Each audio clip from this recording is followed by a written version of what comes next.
এই টেস্ট চতুর্থ দিনে যাবে কিনা এটা নিয়ে আসলে অনেকের সংশয় ছিল। তাদের মুখে ছাই দিয়ে বাংলাদেশ দুর্দান্ত প্রতাপেই বলা যায় যে এই টেস্টকে চতুর্থ দিনে নিয়ে এসেছে। এটা একটা বিজয় বলতেই পারি আমরা। না, এটা আসলে আক্ষেপের কথা। আর জাতীয় দল নিয়ে আক্ষেপের আসলে দিনের পর দিন পাল্লাটা ভারী হয়েই চলেছে। দিন বা তারিখ বদলে ফেলে কিছু ক্রিকেটারকে বলির পাঠা বানিয়ে কিছু তদন্ত প্রতিবেদন এবং যারা প্রতিবেদন দিয়ে থাকেন তদন্ত প্রতিবেদক, তারা কিন্তু তৃপ্তির ঢেকুর তুলে পরবর্তী আসলে সিরিজ নিয়ে টাকা পয়সার হিসেবটা শুরু করে দেন এবং ক্রিকেট যে অবকাঠামো সেটা অপরিবর্তিতই থাকে। এই আক্ষেপ, এই হতাশা আমাদের আসলে প্রতিনিয়ত বেড়ে চলেছে। সবাইকে ওয়েলকাম করছি বাংলাদেশ ভার্সেস সাউথ আফ্রিকার দ্বিতীয় টেস্টের চতুর্থ দিনের pre show super board presents cricket mania. আমি শ্রাবণ তৌহিদা আছি এবং আমার সাথে আছেন former cricketer of Bangladesh national cricket team Javed Omar Belim. Hello. ধন্যবাদ। এবং সেই সাথে অপর স্টুডিওতে cricket analyst Syed Sami. Hello Sami. Hello. Well, কথা তো বলবোই, কিন্তু কি বলবো অ্যাকচুয়ালি, এত হতাশা, এত আক্ষেপ। শুরুতে জানতে চাই যে বাংলাদেশে যে ইনিংস পরাজয় হচ্ছে না, সেটাই কি একটা উন্নতির জায়গা কিনা, কি বলবেন বেলিম ভাই? যে লেভেলে ক্রিকেট চলে গেছে, 21 বছর যাবত আমরা টেস্ট খেলছি, অবশ্যই না কেন, যেটা আমরা একটা জায়গায় সবসময় আমরা প্রবলেম ফেস করি, কনসিস্টেন্ট। তো ওই একটা জায়গায় টেস্টে আমরা ব্যাডলি ট্রাই করছি, কিন্তু উইথ নট কনসিস্টেন্ট। যেমন ওডিআই আপনি দেখেন যে আমরা মোটামুটি একটা অ্যাভারেজ কনসিস্টেন্ট। তো ওই একটা জায়গায় আমি মনে করি খুবই inconsistent as long as player concern and team concern. তো ওই একটা জায়গায় আমরা স্টিল আমরা যেভাবে আমাদেরকে মিনিমাম একটা লেভেলে যাওয়া দরকার সেভাবে আমরা যেতে পারছি না। টি-20 তো ঠিক আছে, পাওয়ার ক্রিকেট একটা এক্সকিউজ আছে, কিন্তু এই জায়গাটা একটু এক্সকিউজ কম কেন? যেহেতু আমরা টাফ লেভেলে জয়লাভ করেছি নিউজিল্যান্ড সিরিজ টেস্ট ম্যাচে, তো এখানে আবার এই সিরিজ ঢোকার আগে আমরা ODI against south Africa dominate করে জয়লাভ করেছি, চমৎকার খেলেছি। তো ওই একটা জায়গায় আবার ওই একই জায়গায় চলে আসি আমরা, যখন খুব আশা টেস্ট খেলি, যখন এত আশা জাগে এই টেস্টটা আমরা ভালো খেলবো, তো ওই জায়গায় এমনভাবে ডিজাস্টার হয় যেটা হতে পারে বাংলাদেশ হারতে পারে, বাট হারার মধ্যেও ওই কনসিস্টেন্টের জায়গাটা ঠিক থাকবে। আর যখন অপরচুনিটি আসবে তখন বাংলাদেশ জয়লাভ করবে। তো ওই একটা জায়গায় এখনও আমরা বিশ্বাসের জায়গা বলেন বা মানে কোয়ালিটির কনসিস্টেন্ট জায়গা বলেন, ওইভাবে যেমন ওয়ানডে থেকে আমরা জয়লাভ করে বলে বলছি না, আমরা কোয়ালিটি কনসিস্টেন্ট খেলেছি। টেস্টে ওই জায়গাটা আমরা একদমই পারছি না। এটা কেন পারছি না? আমরা যদি একটু টেস্টের স্ট্যাটাসটা দেখি, আমাদের বাংলাদেশের বর্তমান থেকে একদম পুরাতন মানে অতীতের কথাও একটু টেনে নিয়ে আসি। 130 টেস্টে কিন্তু বাংলাদেশের যে জয়ের পার্সেন্টেজ সেটা অনলি 12%। সেক্ষেত্রে অনেক সময় আমরা এই শোতেই হোক, বিভিন্ন শোতে আলোচনা করছি যে বাংলাদেশের অবশ্যই প্রতিভা আছে, মেলে ধরতে পারেনি, কিংবা বাংলাদেশের টেকনিক ঠিকই ভালো, আমরা হয়তো সময়ের সাথে সেটাকে অ্যাপ্লাই করতে পারিনি। মানে এই কথাগুলোকে একটু অন্তঃসারশূন্য মনে হয় না? অফকোর্স আপনি এখন এই লেভেলে, টপ লেভেলে আপনি 22 বছর যাবত টেস্ট খেলছেন, অনেক দেশের ইতিহাস আছে কি তারা 30 বছর বা 26 বছর টেস্ট জয়লাভ করেছে, অনেক দেশে, যদি আমি ভুল না বলে থাকি। কিন্তু আমাদের যে কালচার হয়ে গেছে, মানে কালচার বানাতে পারিনি, কালচার ক্রিকেট হয়েছে কি আমরা সবাই ক্রিকেট নিয়ে মাতামাতি করি, দর্শক হোক, ক্রিকেট বোর্ড ব্যাডলি চেষ্টা করে, গভর্নমেন্ট, প্লেয়াররা, কিন্তু ওই এখনও আমি মনে করি টেস্ট খেলার মতো কালচার আমরা তৈরি করতে পারি না। হয়তো অনেকে আমার সাথে একমত হবেন না। যেমন উদাহরণ দিই যে আমাদের বেসিক্যালি একটা প্লেয়ার শর্টকাট কিন্তু টি-20 পার পেয়ে যাবে, কিন্তু টেস্ট ম্যাচে আপনাকে আসলে আপনাকে সারাদিন ব্যাটিং করবেন, তাহলে আপনার 120 হবে। আপনি হয়তো অ্যাটাক করবেন, 100 করে ফেলবেন, কিন্তু আপনি 10টা 20টা একটা করবেন। কিন্তু আপনাকে টেস্টে কনসিস্টেন্ট ব্যাটিং যদি করতে হয়, আপনাকে 200 বল নিতে হবে, সময় নিয়ে খেলতে হবে। সেম বোলারের ক্ষেত্রে ও 25 ওভারে 26 ওভার বোলিং করবে, মেবি সে উইকেট পাবে না, কিন্তু সে 25 ওভার যখন 48 বা 50 রান দিবে বা 60 রান দিবে বা 65 রান, তখন সে উইকেট পাবে। ওটাও ধৈর্যের কাজ। বোলিংয়ের ক্ষেত্রে হয় কি, একটা বোলার যে বোলিং করতে, ব্যাটসম্যানও যেহেতু ও ওইভাবে ইউজ টু খেলে, ব্যাটসম্যান ও সুযোগ দেয় না, ও সেফ শট খেলে, তখন আমাদের বোলাররা করে কি, ওই মানে কি বলে, মানে ধৈর্য হারা হয়ে যায়। তো ওই একটা জায়গায় আমার কাছে মনে হয় স্টিলের কালচার আমরা ফ্রম দ্য স্টার্টে দিতে পারি না। ওটা কীভাবে দিব আমরা? সেটা হচ্ছে স্কুল ক্রিকেট। এক্স্যাক্টলি। এবং ক্রিকেটের অবকাঠামো নিয়ে school cricket with quality cricket, right, অবকাঠামোর কথা বলেছি যে বাংলাদেশের ক্রিকেটের অবকাঠামো কিন্তু অপরিবর্তিতই থাকছে। আমরা বারবার এরকম কাটাছেড়া করি, কিন্তু আলটিমেটলি সেই জায়গাটায় কোনো চেঞ্জেস আসে না। এই পয়েন্ট অফ ভিউ থেকে আমি সামির কাছ থেকেও একটু শুনতে চাই। সামি, যেমনটি বেলিম ভাই বলেন যে বাংলাদেশের আসলে টেস্টের যে স্ট্যাটাস বা বাংলাদেশের যে আমরা ২৬ বছরের কথা বলছি টেস্টে 12% অনলি আমাদের হচ্ছে জয়ের ক্ষেত্রে পরিসংখ্যানটা বলে। এই সময়ের ব্যবধান বা সময়কে আমরা অনেক সময় কাঠগড়ায় দাঁড় করে অ্যাকচুয়ালি মানে what is the problem, Bangladesh কেন টেস্টে ভালো করছে না? শ্রাবণ্য, প্রথমত গুড সেন্স অফ হিউমার, কারণ আপনি শুরুতে যে ইন্ট্রোডাকশনারি স্পিচটা দিয়েছেন সেটা একটা আক্ষেপের স্পিচই ছিল, বাট এটা একটা আইরনি সেন্সে আপনি কথাটা বলেছেন। এই প্রশ্নের উত্তর দিতে চাইলে আমি যদি আমার একটা পার্সোনাল এক্সপিরিয়েন্স থেকে আসলে বলি, সেক্ষেত্রে আমরা তো নর্মালি বলি যে আমাদের এখানকার ঘরোয়া ক্রিকেটের উইকেটগুলোর মান ভালো না, বাট আমি যখন এবার প্রথম বিভাগ ক্রিকেট লিগ খেলতে গেলাম তখন একটা বিষয় লক্ষ্য করেছি, আমাদের বিকেএসপির মাঠ বা ফতুল্লার মাঠ সেই জায়গাটায় প্রচুর পরিমাণে কোয়ালিটি ক্রিকেট হচ্ছে, একটু নিচের লেভেলের ক্রিকেটে। ইভেন আমাদের ওয়ানডে ফরম্যাটে যদি আমরা চিন্তা করি, প্রিমিয়ার ডিভিশন ক্রিকেট লিগেও কিন্তু ব্যাটসম্যানরা রান পাচ্ছেন। তার মানে কি? তার মানে সিগনিফাই যেটা করে যে আসলে আমরা 50 ওভারের ক্রিকেট যে সমস্ত গ্রাউন্ডে খেলছি, ম্যাক্সিমাম তো আসলে বিকেএসপির 3 নম্বর 4 নম্বর বা 2 নম্বর মাঠে খেলছি, এই জায়গার উইকেট কিন্তু যথেষ্ট ভালো। বাট যখন সেটা আমাদের ফার্স্ট ক্লাস ক্রিকেটের ক্ষেত্রে চলে আসে, যেগুলো আমাদের বিভাগীয় stadium along with Mirpur Sher-e-Bangla cricket stadium, সেই জায়গাটাতে উইকেটের মান কিন্তু আসলে অতটা ভালো না। আমি পার্সোনালি ইমরুল কায়েস বলেন, মোহাম্মদ মিথুন বলেন, যারা লাস্ট বিসিএলে ভালো পারফর্ম করেছেন তাদের সঙ্গে কথা বলেছে। আমি ভেন্যুর নাম মেনশন করতে চাচ্ছি না, বাট এমনও তাদের হয়েছে তারা যখন আসলে সেই ভেন্যুতে গেছেন, ম্যাচের আগের দিন পর্যন্ত তারা আসলে প্র্যাকটিস করতে পারেনি, ডিরেক্ট নেট প্র্যাকটিস থেকে ম্যাচে নেমে গেছেন এবং সেখানে আসলে বল এমনভাবে তাদের কাছে আসে, সেক্ষেত্রে প্লেয়ারদের অনেক সময় ইনজুর হওয়ার পসিবিলিটি থাকে, বাট কোয়ালিটি ক্রিকেটটা তারা খেলতে পারেন না। গত বিসিএলে কিন্তু মোহাম্মদ মিথুন দুর্দান্ত ব্যাটিং করেছিলেন, ওপেনিংয়ে নেমেছিলেন, খুব ভালো পারফর্ম করেছেন, বাট তিনিও বলতে বাধ্য হয়েছেন যে সমস্ত উইকেটে আসলে আমাদের এখানে ফার্স্ট ক্লাস ক্রিকেট খেলা হচ্ছে, আমাদের যে বিভাগীয় স্টেডিয়ামগুলো সেগুলোর জায়গাতে কিন্তু আসলে কোয়ালিটি ক্রিকেট খেলা নিয়ে সংশয় আছে। এখন এখানে ব্যাপারটা হচ্ছে যে আপনি বলছেন বিকেএসপি বা ফতুল্লা স্টেডিয়াম, সেই জায়গাগুলোতে বিকেএসপিতে পার্টিকুলারলি যেখানে আসলে আমরা লিস্টে ক্রিকেট খেলছি, সেখানে খেলার মান কেন ভালো হচ্ছে? কারণ সেই জায়গায় জবাবদিহিতার জায়গা আছে। এখন বিসিবির গ্রাউন্ডস কমিটি বলি কিংবা আমাদের যে এনএসসি বলি, সেই জায়গাটায় কতটুকু জবাবদিহিতার জায়গা আছে? আমরা খুব রিসেন্ট পাস্টে দেখেছি মাহমুদুল আরিয়ার, তিনি মিরপুর স্টেডিয়ামের উইকেট নিয়ে ক্ষোভ ছেড়েছেন। এখন এই ক্ষোভটা তো আসলে খুব রিসেন্ট কোনো কিছু না। আমি যদি একটা ছোট্ট পরিসংখ্যান আপনাকে দিই, তবে লর্ডসে গত 100 বা 150 বছরে 218 বা 219টার মতো আন্তর্জাতিক ম্যাচ হয়েছে। মিরপুর স্টেডিয়ামে গত 16 বছরে 194টা ম্যাচ হয়েছে।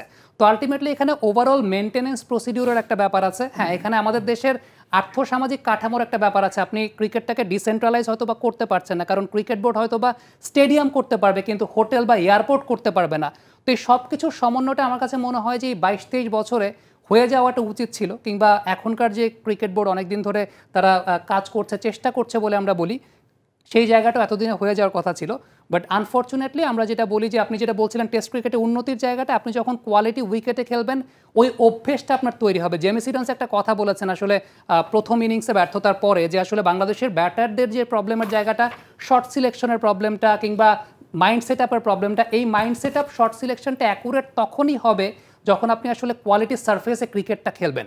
আমাদের গত 7-8 বছরে আমাদের সাকসেস রেটটা কিন্তু ম্যাক্সিমাম আমাদের বোলারদের দ্বারা হয়েছে, পার্টিকুলারলি যদি আমি এখানে বলি আমাদের বাংলাদেশের মাটিতে স্পিনারদের দ্বারা হয়েছে, আবার পার্টিকুলারলি বলি মিরপুর স্টেডিয়ামে হয়েছে।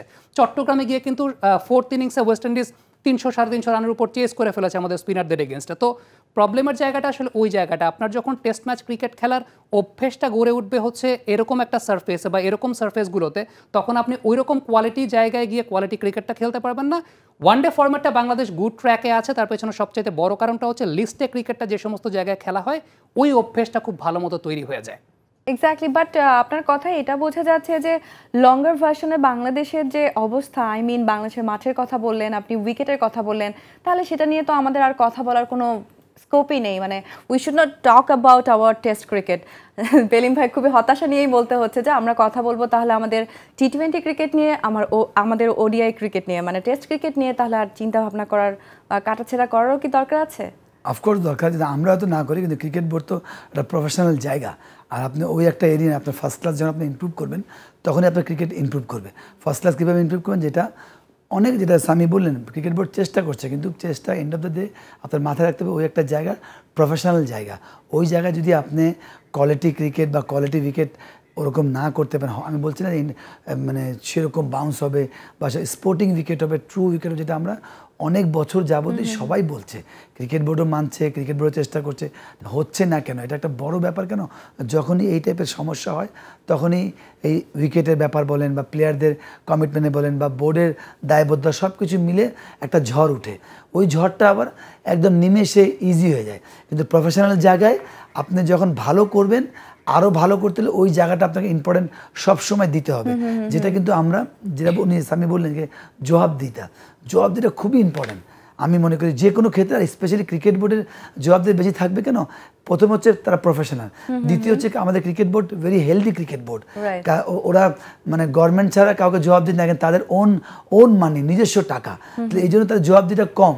তো ওই একটা জায়গায় আমার কাছে মানে ক্রিকেট বোর্ড মাথা ঘামায় ভালো করে একদম 5 বছর, অনেক আমি গত 5 বছর যাবত বলছি, ওই একটা জায়গায় যদি মাথা ঘামায় তাহলে মনে এটা এখান থেকে আমরা পার পাবো, নাহলে এই যে এইভাবে আমরা ইনকনসিস্টেন্ট থাকবো। আসলে দেয়ালে পিঠ থেকে গেলে মানুষ অনেক কিছুই করে। বাংলাদেশের ক্রিকেট বোর্ড বা বাংলাদেশের এই সংশ্লিষ্ট আসলে ক্রিকেটাররা যারাই আছেন তারা অবশ্যই ব্যবস্থা নেবেন বা পদক্ষেপ নেবেন যে কি করা উচিত। এই বিষয়টা নিয়ে আর কথা বলতে চাচ্ছি না, একটু জানতে চাই যে আমরা সবসময় সব ক্ষেত্রেই বলি যে মানুষ আসলে ভুল থেকে শিক্ষা নেয়, কিন্তু বাংলাদেশের ক্রিকেটাররা সেক্ষেত্রে কি ভুল থেকে শিক্ষা নেই আমরা আদৌ?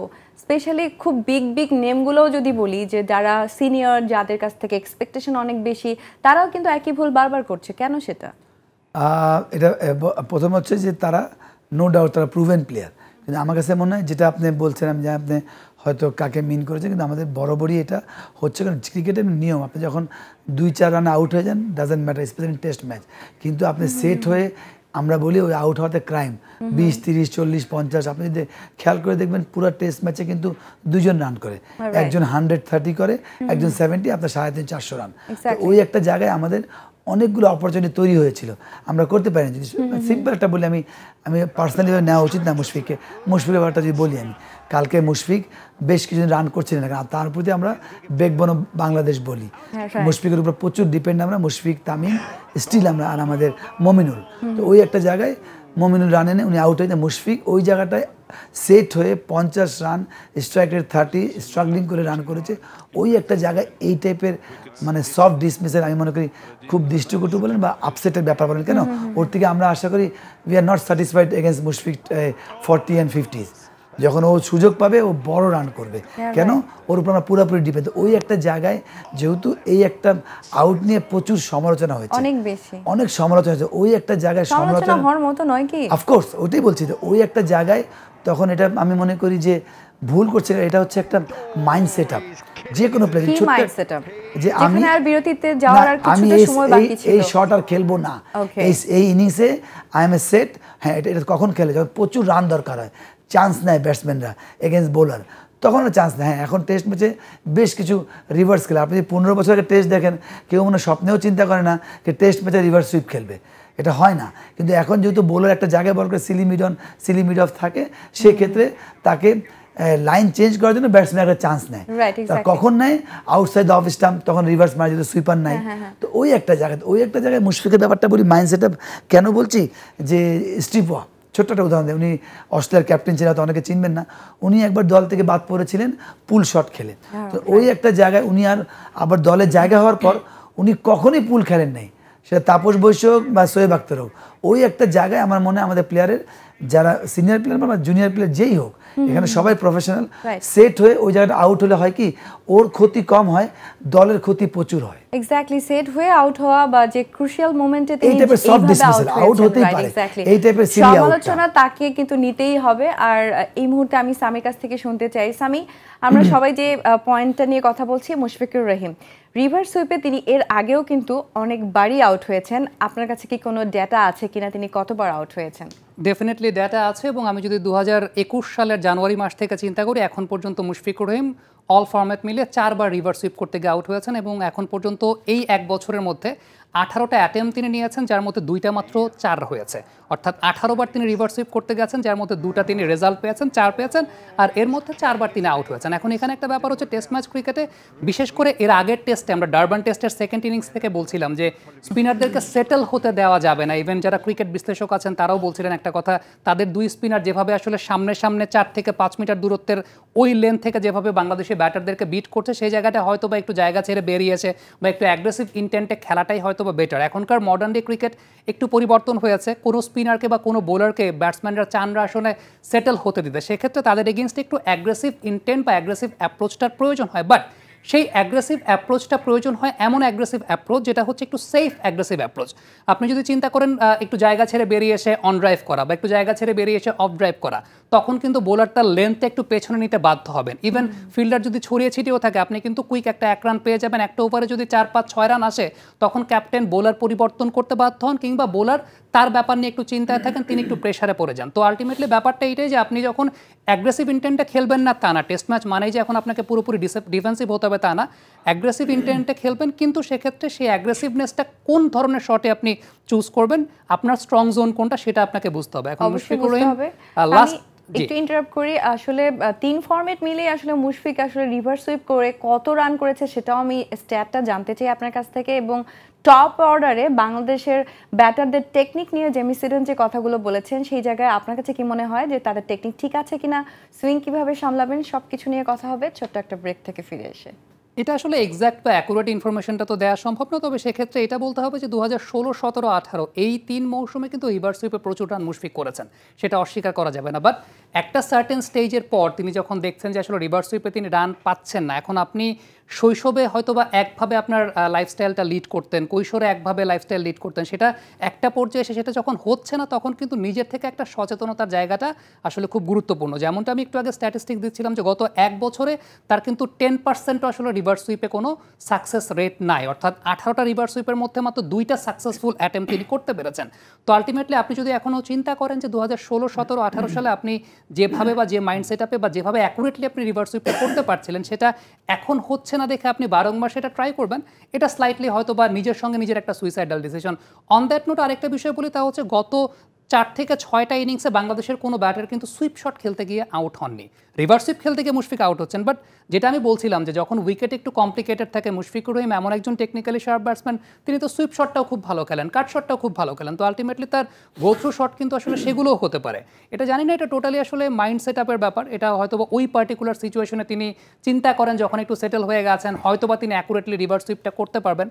বাট টেন্ডুলকারের একটা ইনিংস ছিল 241 রানের, যেই 241 রানের ইনিংসে অস্ট্রেলিয়ার এগেনস্টে টেন্ডুলকার আসলে ব্যাকফুটে গিয়ে কোনো অফ ড্রাইভ করেননি, কারণ ওই ব্যাকফুট অফ ড্রাইভে তার সমস্যা হচ্ছিল, এবং তিনি ইন্টেনশনালি ব্যাকফুট অফ ড্রাইভ করেননি, এরকম একটা কথা শোনা যায়, সাম্প্রতিক একটা ইন্টারভিউতে তিনি বলেছেন। তো আলটিমেটলি বড় প্লেয়ারদের আসলে এই মাইন্ড সেট আপটাগুলো খুব গুরুত্বপূর্ণ, যে আপনি যখন দেখছেন যে একটা পার্টিকুলার জায়গাতে আপনি স্ট্রাগল করছেন, আপনি ধরে নেন যে আমি সেই কাজটা করবো না আপাতত কয়েকদিনের জন্য, হ্যাঁ আবার যদি অ্যাকুরেটলি আমার লাক ফেভার করে আমি করতে পারি, দেন হয়তো বা সেটা গো থ্রু শট হতে পারে। বাট আপাতত যেহেতু স্ট্রাগল করছেন, এটা স্টপ করাটা মনে হয় নিজের জন্য ভালো, নিজের জন্য ভালো, দেশের জন্য ভালো, কারণ তার মাথায় রাখতে হবে যে 20 কোটি মানুষের কিন্তু তিনি প্রতিনিধিত্ব করছেন। বলছিলাম মুশফিকুর রহিমের কথা। আরেকটি প্রশ্ন ছিল আপনার জন্য, যে টপ অর্ডার যে ব্যাটসম্যানরা, স্পেশালি বামহাতি ব্যাটসম্যানদের কথা বলছি, তাদের আসলে টেকনিকের যে জায়গায় প্রবলেম সবাই বলছে, মানে অ্যাঙ্গুলার ডেলিভারিগুলো তারা কিভাবে সামলাবেন বা সুইং কিভাবে সামলাবেন, সেটা আপনি যদি একটু স্ট্যাটিক্যালি বলে দিতেন। দেখেন এই জায়গাটা তো আসলে পুরোপুরি জেমি সিডেন্স যেটা বলেছেন যে এটা মাইন্ড সেট আপের একটা ব্যাপার। আর টেস্ট ম্যাচ ক্রিকেট বা ইন্টারন্যাশনাল টেস্ট ম্যাচ ক্রিকেট এমন একটা জায়গা যেখানে আপনি প্রেডিক্টেড বল কখনো পাবেন না, বা বোলার আপনাকে বলে কয়ে বল করবে না যে এই বলটা আমি ব্যাক ফুটে যাওয়ার বল দিব, এই বলটা আমি ফ্রন্ট ফুটে যাওয়ার বল দিব। যে 3টা আউট নিয়ে পার্টিকুলারলি কথা হচ্ছে যে অ্যারাউন্ড দ্য উইকেট ডানহাতি পেস বোলার যেগুলো বাঁহাতি ব্যাটারের জন্য ইন সুইং ডেলিভারি করছে, আপনি নাজমুল শান্তর ক্ষেত্রে একটা বিষয় দেখবেন যে প্রথম 4টা বল তাকে যে করা হয়েছে ব্যাকফুট ওরিয়েন্টেড বল করা হয়েছিল, অর্থাৎ সেই প্রথম 4টা বল ছিল ব্যাক অফ দ্য লেন্থে, যেগুলোতে শান্ত ব্যাকফুটে যেতে বাধ্য হয়েছেন এবং অফ স্ট্যাম্পের বাইরে। একটা বল অর্থাৎ পঞ্চম বলটা তাকে ফ্রন্ট ফুটে যাওয়ার মতো একটা বল দেওয়া হয়েছে, সেই জায়গাটায় তিনি বলের লাইন এবং লেন্থ দুটোই মিস করে গেছেন। এখন বিষয়টা কিন্তু এরকম না যে একটা বোলার আপনাকে বোলিং করার আগে বলবে যে শান্ত আমি আপনাকে ফ্রন্ট ফুটে যাওয়ার বল দিচ্ছে বা আমি আপনাকে এই চ্যানেলে বল দিচ্ছি। তো আপনাকে সবসময় প্রিপেয়ার থাকতে হবে। জেমি সিডেন্স যে কথাটা বলেছেন যে 3জন বাঁহাতি অ্যাঙ্গুলার ডেলিভারিতে যেগুলো ইনসুইং করে ঢুকছিল, তারা অ্যাক্রস দ্য লাইন শট খেলতে গিয়ে আউট হয়েছেন, সেগুলো হয়তো বা তাদের অফ সাইডে বা মিড অফ বরাবর বা কাভার বরাবর শট খেলা উচিত ছিল, যেগুলো তারা ইন্টেনশনাল হয়তো বা মিড উইকেট বা স্কোয়ার লেগ বরাবর খেলতে গিয়ে আউট হয়েছেন। এগুলো আসলে আপনি থিওরিটিক্যালি যত কিছুই বলেন না কেন বা জেমি সিডেন্স যত কিছুই থিওরিটিক্যালি তাদেরকে শেখান না কেন, এটা ওই মোমেন্টের অ্যাপ্রোচের ব্যাপার বা ওই মোমেন্টের অ্যাপ্লিকেশনের ব্যাপার। আনফর্চুনেটলি সেই জায়গাটা হয়নি।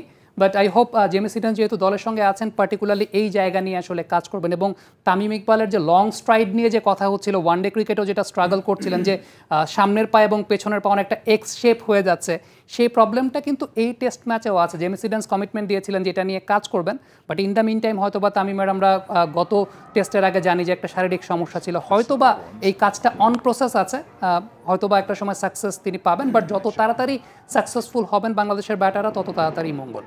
অবশ্যই তত তাড়াতাড়ি মঙ্গল। আমি দুজনের কাছে আরও একটা প্রশ্ন করতে চাই যে গত 10টি টেস্টের আমরা যদি স্ট্যাটটা একটু ঘেটে দেখি, সেখানে দেখা যাচ্ছে যে বাংলাদেশের কোনো না কোনো ব্যাটসম্যান সেখানে ডাক মেরেছেন। মানে এই জায়গাটায় কিন্তু প্রত্যেকটা ইনিংসেই ধারাবাহিক বাংলাদেশের ব্যাটসম্যানরা, শুধুমাত্র একটা টেস্টের কথা বলতে পারি যে যেখানে হয়তো বাংলাদেশ ডাক মারেনি, মাউন্ট মঙ্গানুই, বাট আদারওয়াইজ সব জায়গায় এই স্ট্যাটটা কেন মিলে যাচ্ছে বাংলাদেশের ক্রিকেটারদের সাথে?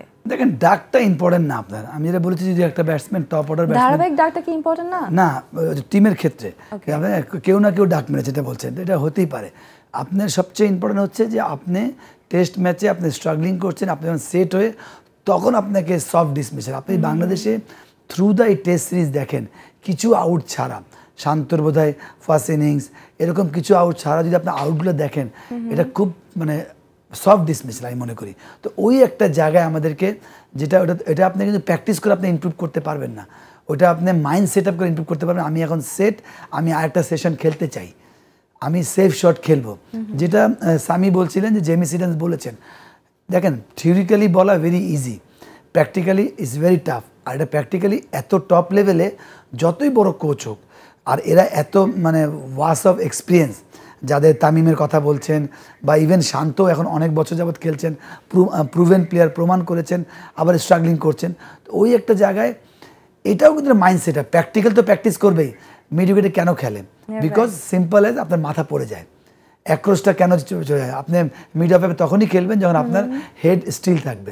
তো ওই একটা টেকনিক্যাল কাজ বা থিওরিক্যাল কাজ কোচ বলতে পারবে টপ লেভেল। হ্যাঁ, আপনি স্কুল ক্রিকেট বা যারা আন্ডার-12, আন্ডার-13 তাদেরকে আপনি ধরে বিধে শিখিয়ে ফেলবেন। তাদের তো অলরেডি ফিক্সড টেকনিক হয়ে গেছে, গত 18-20 বছর যাবৎ খেলছে তামিম ইকবাল, যদি ডোমেস্টিক নিয়ে ধরি। বাংলাদেশ টিমে 14 বছর, এর আগে 3-4 বছর ডোমেস্টিক খেলছে বা যে কেউ। তো ওই একটা জায়গায় প্লেয়ার খুব ইম্পর্টেন্ট, যে সে কীভাবে এই বলার ইনসুইং করে, আমার মাথা পড়ে যাবে, আমি এটা মাইন্ড সেট আপ করে এখনই, কারণ এটা তো রকেট সায়েন্স না, প্র্যাকটিস করে ইমপ্রুভ করবেন আপনি। এটাও কিন্তু মাইন্ড সেট আপ, যে আমি মিড উইকেটে খেলবো না। ওই একটা জায়গায় যদি ইমপ্রুভ করে, তাহলে যে আপনি শূন্যর কথা বলছেন, শূন্য হতে পারে। কিন্তু আমার সবচেয়ে মন খারাপ করি কেন, যেটা আগেও বলেছি, ক্রিকেটে আমরা ভাষা বলি, when you set if you are out it is the crime. But আপনি 2-4 রানে আউট হয়ে যান, ইটস ফাইন, আপনি বুঝেন নাই বল এক্সট্রা বাউন্স হয়েছে বা এক্সট্রা সুইং হয়েছে, আউট হয়ে গেছেন। কিন্তু আপনি যখন সব কিছু বুঝে গিয়েছেন, যেটা আমরা বলি বলটাকে ফুটবলের মতো দেখছে, তারপর যদি আপনি এটা সফট আউট বা মাথা পড়ে গিয়ে আউট হন, তখন নাকি দলের প্রচুর ক্ষতি হয়। কেন? ক্যাপ্টেন কোনো প্ল্যানই করতে পারে না। ক্ষতিটা যখন আরো বেশি করে অবভিয়াস হয় যখন দেখা যায় টপ অর্ডারের ব্যাটসম্যানরা ডাক মারছেন। আমরা সেই জায়গাটা তো মনে হয় ধারাবাহিক যে আমাদের টপ অর্ডারের ব্যাটসম্যানরাই বেশি ডাক মারে, মানে লোয়ার অর্ডারও মারে কিন্তু টপ অর্ডার একটু বেশি মারে। তো আমরা আসলে 4 জন বোলার নিয়ে খেলছি এই টেস্টে, সেখানে একাদশ নিয়ে একটু কথা বলতে চাই। আমি সামির কাছে আসতে চাই। সামি, একাদশ নিয়ে যদি একটু বলি যে 4 জন বোলার নিয়ে খেলার কারণেই কিনা বাংলাদেশের যে চিন্তা থেকে এরকম একাদশ নিয়ে আসলে চলে আসে মাঠে, সেই জায়গায় টপ অর্ডার স্পেশালি ওপেনিংয়েই কিন্তু আমরা সব সময় ঢুকছি। গত টেস্টেও যদি বলি, এবারেও কিন্তু তাই। 3 এবং 1 আমাদের ওপেনিং জুটি ছিল। এই যদি হয় তাহলে আসলে এত ব্যাটসম্যান নিয়ে লাভটা কোথায়? আর যে প্রশ্নটি আমি আসলে একটু আগে বেলিম ভাইকে করেছিলাম, আপনাকেও করতে চাই, ডাক মারার যে কথাটি বললাম সেটাও যদি একটু আপনি এক্সপ্লেইন করতেন। সেই জায়গাতে আপনি মাউন্ট মঙ্গানুই টেস্টের একটা এক্সাম্পল দিয়েছেন, সেখানে কোনো ডাক নাই, কিন্তু সেখানে সেকেন্ড ইনিংসে সাদমান ইসলামের একটা 3 রানের ইনিংস আছে এবং ওইটা অনেকটা আসলে ওই ক্যাটাগরির আউটই। আসলে এই জায়গাটা যে বিষয়টা বলতে হবে যে ইনিশিয়ালি নতুন বলে সবচাইতে বড় যে বিষয়টা, আসলে ডাক মারা তো ফ্যাক্টর না, জোড়ায় জোড়ায় উইকেট যাওয়াটাও একটা অনেক বড় ফ্যাক্টর। সেটা হচ্ছে যে ইনিশিয়ালি নতুন বলে স্ট্রাগলিংটা, সেটা through out the test arena বাংলাদেশের আসলে সবসময় ছিল। জাভেদ ভাই যখন খেলেছেন তখন তার ক্যারি থ্রু দ্য ইনিংস ছিল, নতুন বলে তিনি খুব ভালো খেলতে পারতেন। তামিম ইকবালও একটা সার্টেন পিরিয়ডে নতুন বলে খুব ভালো নেগোশিয়েট করতেন। ইমরুল কায়েসকেও আমরা দেখেছি নতুন বলে খুব ভালো নেগোশিয়েট করতেন। বাট নাও ইট ইজ কত 3-4-5 বছরে যে তামিম ইকবাল যখন একটু অনিয়মিত হয়ে গেছেন টেস্ট এরিনাতে, সেই জায়গা থেকে দেখা যাচ্ছে যে নতুন বলে উইকেট যাওয়ার একটা প্রবণতা। এখন নতুন বলে উইকেটটা আসলে কেন যায়, সেটা কিন্তু মুভমেন্টের কারণে। যেটা হয় যে পেস বোলারদের extra bit of swing, even স্পিনাররা যখন আসেন তখন তারা একটু জোরের উপর স্কিডি কন্ডিশনে যে বলগুলো থাকে সেগুলো নেগোশিয়েট করতে বাংলাদেশের ব্যাটসম্যানরা ঝামেলায় পড়ে যায়। এখন এখানকার ব্যাপারটা হচ্ছে ওই যে বারবার বলছি আমরা অভ্যেসের জায়গাটা, আমাদের বাংলাদেশের যে কন্ডিশনে আমরা ডোমেস্টিক ক্রিকেট খেলছি, ফার্স্ট ক্লাস ক্রিকেট খেলছি, সেখানে নতুন বলে কিন্তু ওই মুভমেন্টটা আসলে পেস বোলাররা পান না। সেটা একদিক দিয়ে যেমন ব্যাটসম্যানদের জন্য ক্ষতি, আরেক দিক দিয়ে বোলারদের এনকারেজমেন্টের জন্য কিন্তু ক্ষতির বিষয়। সেটা দেখা যায় যে আলটিমেটলি যখন ওভারসিজ কন্ডিশন বা ওই ধরনের কন্ডিশনে বাংলাদেশ টেস্ট ক্রিকেট খেলতে যায়, কোয়ালিটি বোলিংয়ের এগেনস্টে, নতুন বলের মুভমেন্টের এগেনস্টে, তখন বাংলাদেশ এই জায়গাটায় ফল ডাউন করে ফেলে। তো ফ্যাক্ট আসলে ওই জায়গাটাতেই যে এই যে নতুন বল খেলার যে অভ্যেসের জায়গাটা সেটা খুব গুরুত্বপূর্ণ, সেই জন্য ভালো সারফেসে ক্রিকেট খেলাটা খুব গুরুত্বপূর্ণ। আর আপনি বলছিলেন যে ব্যাটিং অর্ডারটা এত লম্বা করে লাভ কি, আসলে টপ অর্ডার থেকে ওই ভরসাটা পাওয়া যায় না দেখেই কিন্তু 6, 7, 8 নিয়ে আমরা ওই কনসার্নের জায়গাটায় থাকি। আর 4 বোলার নিয়ে খেলার যে বিষয়টা, সেখানে একটা বিষয় বলতে হবে, তা হচ্ছে ব্যাটিং অর্ডারটা লম্বা করা। যদি বাংলাদেশের টেলেন্ডার ব্যাটসম্যানদের অ্যাভারেজটা একটু ভালো হতো বা টেলেন্ডার ব্যাটসম্যানদের কাছ থেকে ওই কনফিডেন্সের জায়গাটা পাওয়া যেত যে হ্যাঁ বাংলাদেশের টেলেন্ডার ব্যাটসম্যানরাও কিছু সময় ক্রিজে পার করে দিতে পারবেন, তাহলে হয়তো বা 5 বোলার খেলানোর মতো ওই রিস্কটা বাংলাদেশের টিম ম্যানেজমেন্ট নিতে পারতো। বাট আনফর্চুনেটলি সমস্যার জায়গা যেটা হয় তা হচ্ছে টপ অর্ডার থেকে যেহেতু ওই ভরসার জায়গাটাও পাওয়া যায় না, ইভেন টেলেন্ট থেকেও আসলে ওই জায়গাটা পাওয়া যায় না, তো আলটিমেটলি লোয়ার মিডল অর্ডারটাকে একটা ভাইটাল রোল হিসেবে ধরা হয়। সেই জায়গাটা লিটন কুমার দাস, মেহেদি মিরাজ বা ইয়াসির রাব্বি সাম্প্রতিক সময় যে জায়গাটা ব্যাটিং করছেন, এবং টেস্ট ম্যাচ ক্রিকেটে ওই জায়গাটা কিন্তু আসলে খুব ভাইটাল। আমি ইন্ডিয়ার সাকসেস রেটের পেছনে সবচেয়ে বড় জায়গাটা যেটা বলা হয় আসলে ঋদ্ধিমান সাহা, রবিচন্দ্রন আশ্বিন এবং রবীন্দ্র জাদেজা। টপ অর্ডার থেকে একটা সার্টেন রান তারা প্রতি ম্যাচেই পায়, কিন্তু এই 3 জায়গা থেকে তারা যে রানটা পায় সেটাই টেস্ট ম্যাচের ডিসাইডিং ফ্যাক্টর হয়ে যায় ইন্ডিয়ার ক্ষেত্রে। বাট আমাদের ক্ষেত্রে যেটা হয়, এই জায়গা থেকে আমরা যে রানটা পাই সেটা আমাদের সার্ভাইভাল ফ্যাক্টর, এই কারণে লম্বা ব্যাটিং লাইন আপ।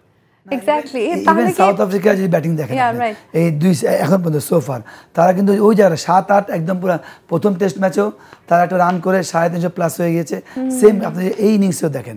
তাহলে কি বেলিম ভাই আমরা বলতে পারি যে বাংলাদেশের আসলে টেস্টে ভালো করাটা ডিপেন্ড করছে লোয়ার মিডল অর্ডার যেদিন ভালো করবে, মানে বাই লাক অর বাই কি বলবো, আপনি একটা ম্যাচ পার পাবেন, একটা টেস্ট ম্যাচ পার পাবেন, আপনার লাক তো ফেভার আপনি আপনার করবে, তখনই করবে যখন আপনি কন্টিনিউ ভালো করবেন। এটা একদমই মানে ল্যাম এক্সকিউজ। কিন্তু আমার কাছে মানে স্বামী যেটা বলছে, আমি এটা বারবারই বলি যে আমাদের বড় ব্যাটিং অর্ডার করি, আপনাকে তো মাথায় রাখতে হবে, আমি যদি স্পেশালিস্ট যদি সাকিব নেই, 5টা বোলার যদি না নেই, তাহলে আমরা তো 450 রান করে ফেলে। আমরা তো প্রথম 1.5 দিনে ব্যাকফুটে। আপনি যদি 6টা ব্যাটসম্যান প্রথমে সাকসেস না হয়, তাহলে আপনি আশা করতে পারেন না যে 7 নাম্বার গিয়ে 100 মারবে। They are not Mahmudullah, they are not Nasir. আমাদের একসময় কিন্তু সাকসেস হয়েছিল টেস্ট ম্যাচে against England, Nasir Mahmudullah 7-8 batting করতেন। তো ওই একটা জায়গায় কিন্তু বড় ব্যাপার ছিল। কিন্তু এখন তো আমাদের 7-8 ম্যাক্সিমাম মিরাজ পর্যন্ত। তো আমি মনে করি, এটা আমার পার্সোনাল ভিউ, যে আমার 6টা পিওর ব্যাটসম্যান থাকবে, একটা অলরাউন্ডার থাকবে, আর 5টা মেইন বোলার থাকবে। কেন? যদি আপনি বোলিংয়ে যদি আপনি ব্যাকফুটে চলে যান, তাহলে আপনি 4টা বোলার ক্যাপ্টেন ডিফিকাল্ট। টেস্ট ম্যাচে একদম এস্টাবলিশ বলার দরকার আপনার। আপনি ওয়ানডে T20-তে একটা অর্ডিনারি মানে অকেশনে বলে আপনি 1 ওভার 2 ওভার করাতে পারবেন। টেস্ট ম্যাচে আপনার 20 ওভার করাতে হবে, 15 ওভার করাতে হবে। তো ওইটা একটা আমি মনে করি একটা নেগেটিভ চিন্তা, ব্যাকফুট চিন্তাকে। যদি কোনো কারণে আমার টপ অর্ডার ফেল করে, তাহলে আমি আমার লো অর্ডার থেকে অ্যাডভান্টেজ নিব, বা মানে কি নাম এদের মতো কি নাম ইবাদত, তাইজুল, এরা, ওটা আমি আশা করবোই না। ওরা যদি করে আমাদের প্লাস পয়েন্ট, যেটা উনি বললেন, যেটা সাউথ আফ্রিকা প্লাস পয়েন্ট করেছেন, তো ওই একটা জায়গায় আমার মনে একটা নেগেটিভ চিন্তা।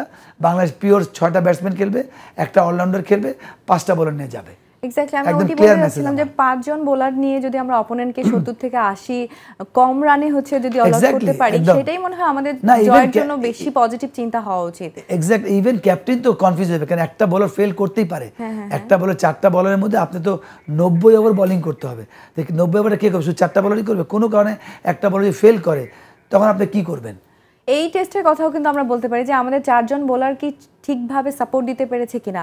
তাইজুলের কথা বলি, বাংলাদেশের সবচেয়ে এই টেস্টে যে সবচেয়ে ভালো করেছে তার কথা, তিনি ভালো করেছেন, কিন্তু তারপরও যদি অপোনেন্ট টিমের সাথে একটু কম্পেয়ার করি, তাহলে ওই রকম কি মানে ডেড বোলিং বা ভীতিকর অবস্থা তৈরি করতে পেরেছিলেন তিনি? দেখেন, প্রথমত তাইজুল লো প্রোফাইল প্লেয়ার, উনি অলওয়েজ যখনই আসেন আমার দেখা মতো উনি পারফর্ম করেন। আচ্ছা, ওদের সঙ্গে তুলনা একটা হচ্ছে যে ওদের স্পিনাররা, তাইজুল উইকেট পেয়েছে, রান দিয়েছে 3.5, মানে 2.70, কিন্তু ওরা কিন্তু রান দেয় না, উইথ ডোমিনেট করেছে, followed by slip, leg slip, প্রথম টেস্টও সেকেন্ড টেস্টও, silly mid on silly mid off. ওরা ডোমিনেট করে বাংলাদেশ ব্যাটসম্যানকে মানে প্রেশার ক্রিয়েট করেছে, যেটা আমরা এত 4টা সামনে রাখার পরও আমরা 1 and 2 পারিনি করতে। দ্যাট মিনস কি ওরা লাইন লেন্থ ভেরি টাফ, তারা কোনো মতে রান দেয়নি, ওই একটা জায়গায় তখন বাংলাদেশ ওই যে সিলি শট খেলে আউট হয়েছে। এটা একটা। আর তাইজুলের ব্যাপারটা হচ্ছে তাইজুল চমৎকার বোলিং করেছে কিন্তু প্রেশার ক্রিয়েট করতে পারেনি, কারণ পার্টনারশিপ ব্যাটিং এর কথাও বলতে যেমন পারি। ব্যাটিংয়ে যেমন পার্টনারশিপ হয়, বোলিংও পার্টনারশিপ। আপনি যখন এক সাইড দিয়ে রান না দিবেন, যদি ওই সাইড দিয়ে 4-5 রান হয়ে যায়, যেটা আমাদের হয়েছে, তখন কিন্তু যে কোনো ব্যাটসম্যান ইজি হয়ে যায়। কেন এই দিক দিয়ে আমি হয়তো তাইজুল আড়াই করে দিচ্ছে, কিন্তু ওই সাইড থেকে 4-4.5 পেয়ে যাচ্ছেন টেস্ট ম্যাচ। তো ওই একটা জায়গায় পার্টনারশিপ না হওয়াতে তাইজুল প্রেশার ক্রিয়েট করতে পারেনি। সাকসেস হয়েছেন, কিন্তু আপনি তখনই আপনি সাকসেস হবেন যখন প্রেশার ক্রিয়েট করে উইকেট নিয়ে রান দিবেন না। এক্স্যাক্টলি। এবং ব্যাটিং এর ক্ষেত্রে আমরা মুমিনুলের কথা যদি বলি, যে তিনি কিন্তু তার ফর্ম নিয়ে একটু হলেও চিন্তা করা উচিত, বা শান্তকেও কিন্তু অনেক কিছু নিয়ে চিন্তা করা উচিত। Thank you so much. আমরা আসলে মাঠে চলে যাব।